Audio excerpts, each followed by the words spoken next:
Warisan budaya tempatan jadi tarikan tamu besar Kota Belud. Laporannya bersama Suaran Shah di Kota Kinabalu. Silakan, Suaran. Ya, Otto. Tamu Besar Kota Belud menjadi platform mengangkat keunikan budaya tempatan di Sabah sekaligus menarik ribuan pelancong domestik dan antarabangsa. Program tersebut juga merupakan usaha penting dalam memperkenal budaya tempatan di samping menjadi platform perpaduan rakyat. Justru kerajaan negeri akan terus menyokong dan membangunkan potensi daerah di Sabah termasuk memajukan sosioekonomi, pelancongan dan kebudayaan masyarakatnya yang unik. Ketua Menteri Datuk Seri Panglima Haji Nur berucap sempena perasmian Tamu Besar Kota Belud 2024. Perasmian disempurnakan yang di-Pertuan Negeri Sabah Tun Juhar Mahiruddin. Datuk Haji Ji berkata kerajaan negeri komited melaksana pelbagai inisiatif dan program pelancongan khususnya dalam memperluas rangkaian pelancongan dan mengembangkan jaringan laluan udara ke Sabah. Ini bertujuan meningkatkan aksesibiliti Sabah sebagai destinasi pelancongan yang menawarkan pengalaman pelancongan paling menarik untuk pelancong domestik maupun antarabangsa. Kira-kira 2.1 juta pelancong berkunjung ke negeri ini bagi tempoh Januari hingga Ogos lalu. Ia melibatkan 867,231 pelancong antarabangsa dan 1.2 juta pelancong domestik. Ini menunjukkan potensi besar Sabah sebagai destinasi pilihan pelancong dari dalam maupun luar negara. Peladang, penternak dan nelayan perlu menguasai penggunaan teknologi moden dalam membangun sektor pertanian. Penggunaan teknologi mempercepat proses transformasi pertanian selain meningkatkan produktiviti hasil ladang, mengurangkan kos pengeluaran dan menjimatkan tenaga. Menurut Menteri Pertanian, Perikanan dan Industri Makanan, Datuk Seri Panglima Dr. Jeffrey Kitingan, corak pertanian tradisional perlu diubah kepada teknologi moden berorientasikan pasaran dan permintaan pelanggan. Ia penting ke arah melahirkan peladang, penternak dan nelayan berjaya sekaligus menjana pendapatan lumayan. Beliau berucap merasmikan Konvensyen Hari Peladang, Penternak dan Nelayan Peringkat Negeri Sabah HPPNS. Teks ucapan disampaikan pembantunya, Datuk Hendrus Anding. Bercakap kepada pemberita, Datuk Hendrus menggalakkan perkongsian pintar berkaitan teknologi untuk manfaat industri pertanian. Menggalakkan sektor-sektor yang berkepentingan serta pemegang taruh untuk mendigitalkan teknologi dan digunakan pakai secara meluas. Walaupun kita menghadapi sedikit cabaran kerana penggunaan teknologi ini memerlukan kos yang agak tinggi dan juga masa untuk belajar secara lebih pakar.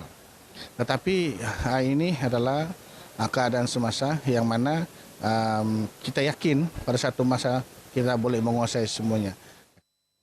Konvensyen HPPNS ini dihadiri kira-kira 150 peserta. Majlis Daerah Beaufort memenangi anugerah meranti kategori pihak berkuasa tempatan dalam Anugerah Seni Bina Landskap Sabah.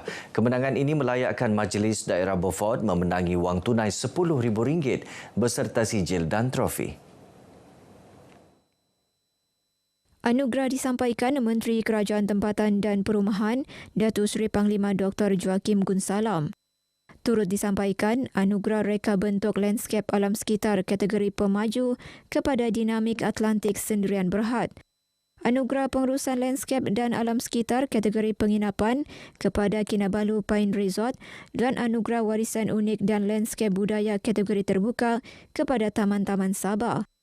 Penganugerahan ini antara lain bertujuan mengiktiraf dan mempromosikan amalan landscape yang lestari selaras objektif digariskan dalam Pelan Tindakan Dasar Landscape Negeri Sabah. Tahun ini, Anugerah Seni Bina Landscape Sabah mempertandingkan 4 kategori dengan 32 penyertaan. Penganjuran pesta makanan mampu memperkenalkan keunikan makanan di sesebuah daerah.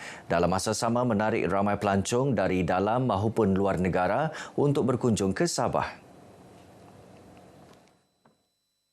Ahli Parlimen Sandakan Vivian Wong Shirye berkata, ia secara tidak langsung menyumbang kepada peningkatan ekonomi rakyat. Kami ingin menggunakan ini untuk menarik pelancong-pelancong juga, sama dengan semua program yang sedang berlangsung di sekitar Sandakan adalah untuk target pelancong-pelancong untuk mengunjungi Sandakan dan bagi mereka satu peluang juga untuk di satu tempat boleh mereka cuba different type makanan-makanan Sandakan. Vivian menyatakan demikian kepada pemberita selepas merasmikan Little Hong Kong Food Fair. Beliau berharap penganjuran program dapat dilaksana lebih kerap sebagai inisiatif membantu peniaga meningkatkan mutu dan kualiti produk makanan dihasilkan. 80 gerai makanan terlibat dalam program ini yang berlangsung selama 3 hari bermula semalam. Lebih 100,000 pengunjung disasar menyertai Borneo International Halal Exhibition BOHEX 2024. Pameran di Anjur dengan kerjasama JAKIM akan berlangsung di Pusat Konvensyen Antarabangsa Sabah SICC pada 21 hingga 25 Disember ini.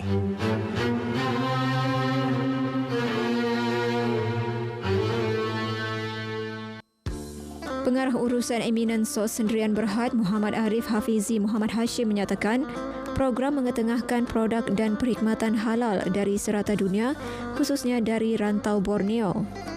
500 reruai disediakan termasuk pempamer dari luar negara. Setakat ini terdapat 8 buah negara yang telah menunjukkan minat untuk menyertai BOHEX, iaitu negara Indonesia, Brunei, Singapura, China, Thailand, Jepun, Arab Saudi dan juga Cambodia, yang mana jemputan ini telah pun dihantar kepada mereka oleh pihak JAKIM.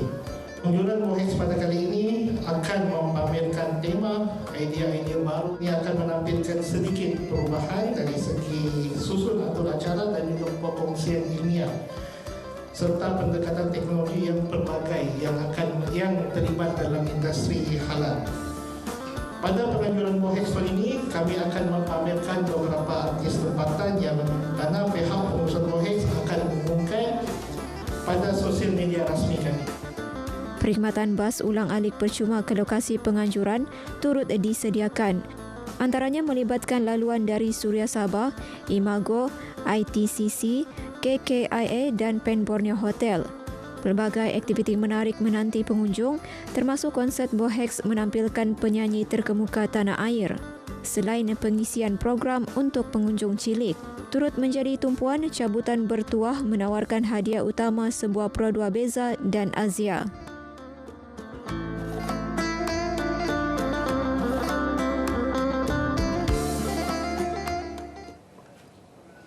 Pihak berkuasa digesa memantau lebih kerap sekaligus mencegah operasi pusat perjudian dalam talian yang semakin berleluasa di negeri ini. Dalam masa sama menghapuskan persepsi pihak berkuasa dibayar bagi melindungi kegiatan tersebut. Ketua Penerangan Keadilan Sabah Razif Rakimin mengingatkan orang awam melaporkan sekiranya terdapat premis digunakan sebagai pusat penjudian haram. Judi dalam talian kebanyakannya melibatkan golongan miskin sebagai jalan mudah untuk kaya. Berdasarkan kajian, peratusan kekalahan dalam perjudian ini lebih besar daripada pendapatan bulanan miskin tegar. Dalam pada itu, beliau menegaskan kerajaan Madani akan terus memerangi rasuah dan salah guna kuasa dalam perkhidmatan awam. Orang ramai diminta tampil melaporkan kegiatan rasuah dan salah guna kuasa. Baik saudara, sekian perkongsian dari Negeri di Bawah Bayu. Kembali bersama Otto untuk lebih banyak perkembangan semasa dalam negara. Dari sungai hingga segara, Palestin pasti merdeka. Silakan Otto. Baik, terima kasih suara langsung dari Kota Kinabalu, Sabah.